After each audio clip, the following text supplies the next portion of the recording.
quand la CAN commence vraiment. Ce soir, la CAN commence, officiellement. Les hymnes, les drapeaux, les attentes, les caméras. Mais dans la réalité du football africain, la CAN ne commence pas avec le coup d'envoi. Elle commence avec la première situation dangereuse, le premier centre mal dégagé, le premier ballon qui traîne dans la surface, le premier silence dans le stade. Et à ce moment-là, tout le monde regarde le même homme, le gardien, Bounou, le mur et la boussole. Pour le Maroc, cet homme a un nom, Yacine Bounou, Bono. On parle souvent de lui comme d'un mur. Parce qu'il arrête, parce qu'il tient, parce qu'il résiste. Mais à la CAN, Bounou est aussi une boussole. Il indique la direction. Il calme, il oriente, il stabilise. Et dans un tournoi aussi court, aussi émotionnel, aussi imprévisible, c'est peut être la qualité la plus précieuse. Promesse qu'analyse passe un hommage. Une lecture. Dans cette vidéo, on ne va pas faire un montage de highlight, on ne va pas empiler des arrêts au ralenti, on va faire ce que Canalys fait toujours. Comprendre, expliquer, mettre en perspective. On va dresser un portrait complet de Yacine Bounou. Mais surtout, on va expliquer pourquoi son profil est parfaitement adapté à la CAN et pourquoi, dans une CAN à domicile, il peut très sérieusement finir meilleur gardien du tournoi. Le fil rouge. À la CAN, le gardien n'est jamais neutre. À la Coupe du Monde, un gardien peut se cacher derrière la structure. En Ligue des Champions, il peut compter sur la maîtrise collective. À la CAN, le gardien est exposé. Chaque ballon est dangereux. Chaque centre est une alerte. Chaque coup franc est une menace. Et c'est précisément dans ce contexte que Bounou devient un avantage structurel. La question centrale, qu'est-ce qu'un grand gardien de CAN? Posons la question clairement. À la CAN, qu'est-ce qui fait un grand gardien? Les arrêts réflexes, oui. Les pénaltys arrêtés, évidemment. Mais surtout, la capacité à empêcher le chaos, à empêcher une équipe de se désorganiser, à empêcher la panique, à empêcher la spirale négative. Et Bounou, depuis des années, excelle dans cet art-là. Un gardien construit dans la complexité naître entre deux mondes. Yacine Bounou naît à Montréal, au Canada, de parents marocains. Très tôt, il retourne au Maroc, à Casablanca. Ce détail n'est pas anodin. Il forge une identité particulière. Bounou n'est pas un joueur enfermé dans une seule culture footballistique. Il est habitué aux transitions, au changement, à l'adaptation. Et à la CAN, l'adaptation est une compétence majeure. Le Wydad apprendre à vivre sous pression Bounou entre au Wydad très jeune. À 8 ans, et le Wydad, c'est pas un club formateur tranquille. C'est un club de pression, de résultats, de ferveur. Dès l'adolescence, il apprend une chose essentielle. Au Maroc, le football n'est jamais anodin.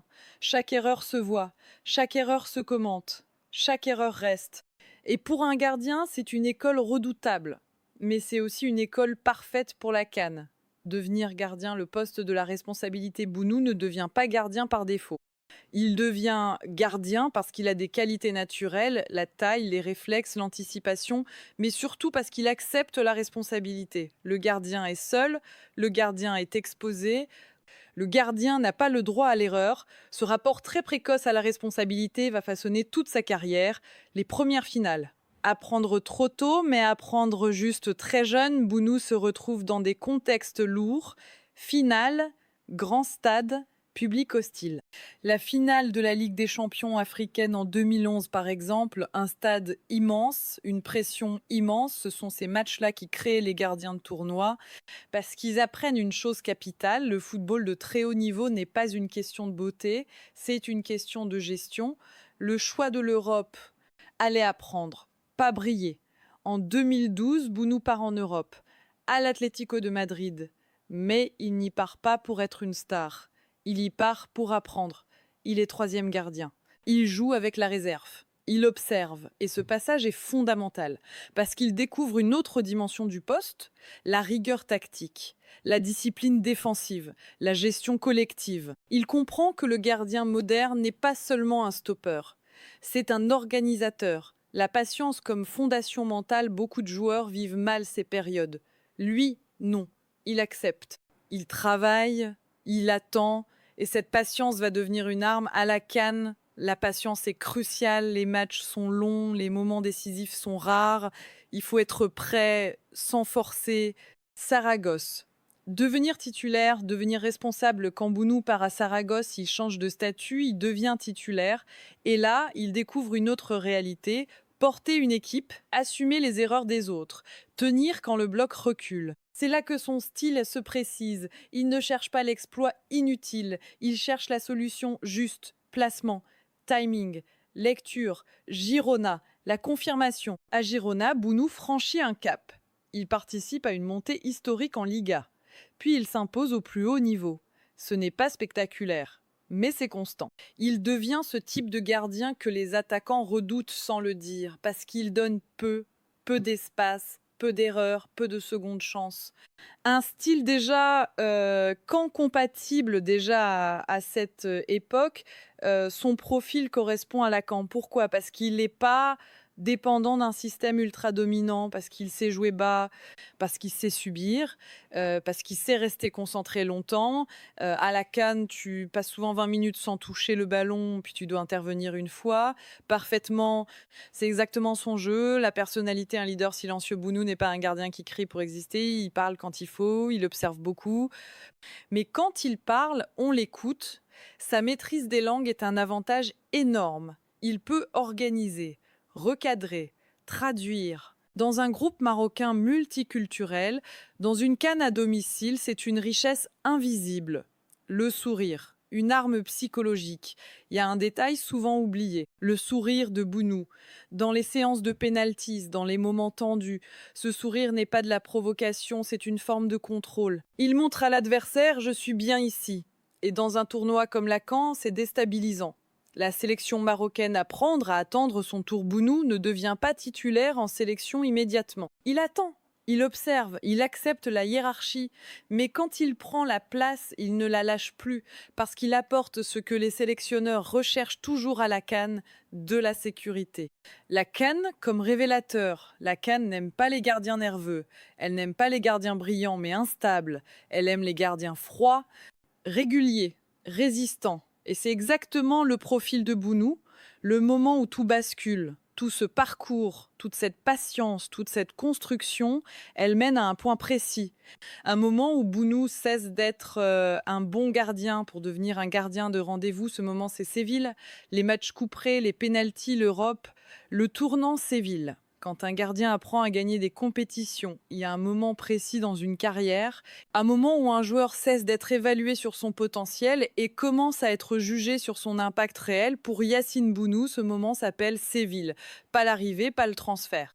Mais le contexte, Séville, c'est pas un club neutre, c'est un club de match à élimination directe, un club de soirée européenne, un club qui vit pour les détails. Et pour un gardien, c'est une université. Arrivé comme numéro 2. Le test mental. Quand Bounou arrive à Séville, il n'est pas titulaire, il est numéro 2. Encore. Mais cette fois, la différence est dans son regard. Il ne vient pas pour patienter, il vient pour s'imposer. Il observe, il analyse, il se prépare. Et quand l'opportunité arrive, il ne tremble pas. La Ligue Europa, le laboratoire du sang-froid. La Ligue Europa est une compétition particulière, souvent sous-estimée, mais terriblement exigeante. Match serré, déplacements compliqués, pression constante et surtout des séances de tir au but. Pour un gardien, c'est l'épreuve ultime. Bounou face aux pénaltys. Une spécialité, mais surtout une méthode. On dit souvent que Bounou est fort aux pénaltys, c'est vrai, mais c'est incomplet.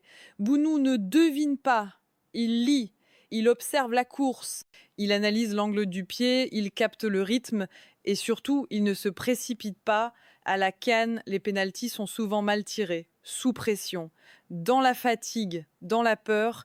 Un gardien qui attend une fraction de seconde de plus a un avantage énorme. Manchester United, le match qui change la perception. En demi-finale de Ligue Europa, face à Manchester United, Bounou réalise une performance fondatrice. Pas spectaculaire, mais décisive. Arrêt propre, sortie juste, présence constante. Après le match, même l'entraîneur adverse le souligne, ce genre de reconnaissance, ce n'est pas un compliment, c'est une validation. À partir de là, Bounou n'est plus un gardien surprise, il devient un gardien respecté. La science des finales, Inter, Roma, même logique, finale contre l'Inter, finale contre la Roma, même scénario, Pression maximale, peu d'occasions, tout se joue sur des détails. Et dans ces détails, Bounou est toujours là. Il arrête, il rassure, il maintient. Un gardien capable de gagner 2 finales européennes sur penalties, c'est un profil rarissime. Et à la CAN, c'est de l'or pur. Pourquoi la CAN amplifie ce type de gardien? La CAN est une compétition de marge fine, peu de buts, beaucoup de tension, peu d'espace. Un gardien qui sait gérer les temps faibles, les longues phases sans intervention, les moments de bascule, peut faire basculer tout un tournoi. Coupe du Monde 2022, le moment de vérité planétaire. La Coupe du Monde 2022 est un choc culturel pour beaucoup, mais pour Bounou, c'est une continuité, même logique, même calme, même maîtrise. Face à l'Espagne, il transforme une séance de pénalty en démonstration psychologique. Il ne parle pas beaucoup, mais son langage corporel dit tout. Il est chez lui. Le regard des attaquants. Quand la peur change de camp, un détail souvent invisible à l'écran, quand un tireur s'avance, il regarde le gardien, et face à Bounou, ce regard change. Il hésite, il ralentit, il doute. À la CAN, ce doute est fatal. Le Maroc, une équipe qui peut défendre parce qu'elle a Bounou, le Maroc version Regragui, est une équipe pragmatique, solide, compacte, mais cette solidité repose sur un pilier invisible, la certitude que derrière, le gardien tiendra. Cela permet aux défenseurs de rester calmes, au milieu de temporiser, aux attaquants d'accepter de moins défendre. C'est une chaîne de confiance. CAN à domicile, le facteur émotionnel. Une CAN à domicile est une bénédiction et un piège. Pression du public, attente énorme, peur de décevoir. Dans ce contexte, le gardien est le premier amortisseur émotionnel. Et Bounou a déjà prouvé qu'il sait jouer avec un stade entier sur le dos, le leadership discret. Parler peu, mais parler juste. Bounou ne gesticule pas, il ne surjoue pas, il recadre, il rassure, il temporise. Dans un tournoi court, c'est ce type de leadership qui dure. Al Hilal, continuer à gagner ailleurs son passage en Arabie Saoudite n'est pas une retraite, c'est un choix. Continuer à jouer, continuer à gagner, continuer à être décisif et surtout continuer à jouer des matchs à pression, la régularité, le vrai luxe du gardien, ce qui fait la force de Bounou aujourd'hui, c'est pas un pic de forme, c'est sa constance. Match après match, tournoi après tournoi. À la CAN, c'est souvent le gardien le plus régulier, pas le plus spectaculaire, qui finit meilleur du tournoi.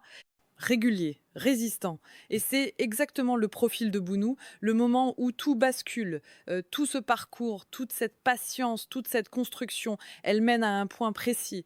Un moment où Bounou cesse d'être un bon gardien pour devenir un gardien de rendez-vous. Ce moment, c'est Séville, les matchs coup près, les pénaltys, l'Europe, le gardien que la CAN réclame. À la CAN, on ne cherche pas le gardien parfait. On cherche le gardien adapté, celui qui comprend le tempo africain, celui qui accepte les matchs sels, celui qui ne panique pas quand le ballon devient imprévisible.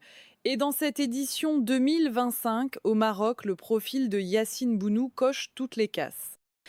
Physique, mais surtout intelligence. Déconstruire le mythe du grand gardien. Oui, Bounou mesure près d'1,95 m. Oui, il a une envergure impressionnante. Oui, il domine dans les airs. Mais réduire son efficacité à sa taille serait une erreur. Ce qui fait sa différence, c'est l'anticipation. Le duel au sol gagné sans se jeter. Quand un attaquant arrive face à Bounou, le gardien ne cherche pas le geste spectaculaire, il cherche le bon angle. Il réduit l'espace, il temporise, il attend l'erreur. À la CAN, beaucoup d'attaquants accélèrent trop vite. Ils veulent finir l'action, ils veulent frapper. Bounou les pousse exactement là où il veut. Dans une zone où le tir devient moins naturel, le duel aérien, la science du timing sur les centres, Bounou ne saute pas pour sauter. Il lit la trajectoire, il observe le corps du centreur, il anticipe le point de chute et surtout, il attaque le ballon. À la CAN, les surfaces sont souvent encombrées. Les arbitres laissent jouer. Les ballons sont parfois imprécis. Un gardien qui hésite est puni. Bounou, lui, décide défendre l'espace, la vraie clé tactique. Voici peut être l'aspect le plus sous-estimé de son jeu. Bounou ne défend pas seulement le but, il défend l'espace devant le but. Il avance quand il faut, il recule quand il faut, Il ajuste sa position en fonction du porteur. Résultat, l'attaquant ne voit plus le but comme une cible claire. À Lacan, où les tirs viennent souvent de positions imparfaites, c'est décisif. Les déclencheurs. Quand sortir, quand attendre. Bounou a des règles internes très claires. Il sort si le porteur est dos au jeu, l'axe est menacé, la couverture est en place. Il temporise si l'attaquant a de la vitesse, le bloc est désorganisé, le danger vient du côté, c'est pas instinctif, c'est travaillé. Gestion des temps faibles. L'arme invisible. À la canne, une équipe peut subir pendant 20 minutes sans concéder d'occasion. Puis concéder une seule situation. Le gardien doit être prêt à cet instant précis. Bounou excelle dans cette gestion, il reste connecté, il communique, il garde son corps chaud. Ce sont des détails invisibles mais fondamentaux. Défense de surface, le chaos maîtrisé, centre dévié, second ballon, rebond étrange. La surface de réparation à Lacan est rarement propre. Bounou adopte toujours la même logique, priorité à la zone de tir. Il ne se focalise pas sur l'homme, il protège l'espace dangereux, dégager loin si nécessaire, dégager propre si possible. Jamais de prise de risque inutile, la relance. Faire respirer l'équipe. La relance est une composante clé de son jeu. Première passe simple, orientation vers les côtés, pas de verticalité forcée. À la canne mal relancée, c'est subir à nouveau. Bounou comprend cela parfaitement. Il ne cherche pas à briller, il cherche à soulager. La communication, un gardien polyglotte, un avantage africain-arabe, français, espagnol, anglais. Dans une défense marocaine multiculturelle, c'est un atout énorme. Il peut expliquer, il peut corriger, il peut calmer. À la canne, la communication évite des buts. Le leadership émotionnel, le gardien comme stabilisateur. Quand le Maroc concède une occasion, Bounou ne s'énerve pas. Il rassemble, il parle, il ralentit. Ce comportement est contagieux. Une équipe calme derrière est une équipe plus lucide devant. La polyvalence, le luxe du tournoi. Bounou peut dépanner, gérer une fin de match, sécuriser un score. Dans un tournoi court, cette flexibilité est précieuse. Bounou et la CAN 2025. Pourquoi son profil est encore plus déterminant? Tournoi à domicile, pression maximale, attente énorme. Dans ce contexte, le Maroc aura besoin d'un homme capable de encaisser la pression, absorber les erreurs, maintenir la stabilité. Bounou est exactement cela. Les scénarios décisifs. Là où il peut faire la différence. Match à faible score, pénaltys, fin de match tendu, contre des équipes physiques, contre des équipes regroupées, contre des équipes opportunistes. À chaque fois, le rôle du gardien devient central. Les controverses, rester sur le terrain, on a parlé de son âge, de sa date de naissance, ces débats existent. Mais ils n'expliquent rien, ce qui compte c'est la longévité, la régularité, les performances observables et sur ce plan le dossier est clair. Le roc, mais aussi la charnière invisible, Yacine Bounou n'est pas seulement un gardien qui arrête, il est un organisateur, un stabilisateur, une assurance. À la CAN 2025, le Maroc ira aussi loin que sa capacité à rester solide. Et cette solidité commence dans les cages. On dit souvent, les attaquants gagnent des matchs. À la CAN, ce sont les gardiens qui gagnent des tournois. Et aujourd'hui, le Maroc en a un de classe mondiale. Régulier, résistant. Et c'est exactement le profil de Bounou.